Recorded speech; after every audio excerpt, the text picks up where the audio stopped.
பிரியமானவர்களே, ஆண்டவராகிய இயேசு கிறிஸ்துவின் நாமத்தில் உங்கள் யாவரையும் வாழ்த்துகிறேன். இந்த நாளின் தியானத்துக்கான வேத வசனம் எபேசியருக்கு எழுதிய நிருபம் 2ஆம் அதிகாரம் 10ஆம் வசனம். ஏனெனில் நற்கிரியைகளை செய்கிறதற்கு நாம் கிறிஸ்து இயேசுவுக்குள் சிருஷ்டிக்கப்பட்டு தேவனுடைய செய்கையாயிருக்கிறோம். பிரியமானவர்களே, ஒரு நாளும் உங்களை குறித்து மட்டமாய் பேசாதிருங்கள். உங்களை குறித்து பாதகமாய் நீங்கள் எதை சொன்னாலும் அது பாதாளத்தில் இருந்து வருகிறது. இப்படி பேச தூண்டும் பிசாசுக்கு எச்சரிக்கையாயிருங்கள்.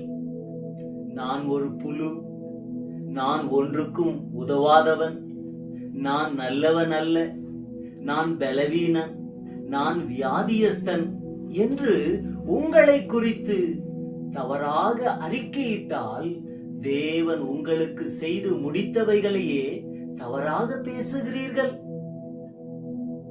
என்றுதான் அர்த்தம்.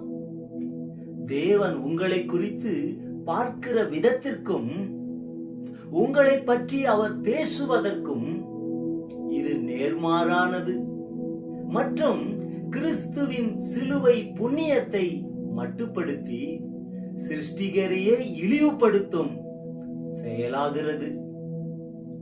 மாறாக நீங்கள் ஒவ்வொரு முறையும் தேவனுடைய புது சிருஷ்டியை பாராட்டும் பொழுது நீங்கள் ஜீவனை படைத்த தேவனை உயர்த்துகிறீர்கள்.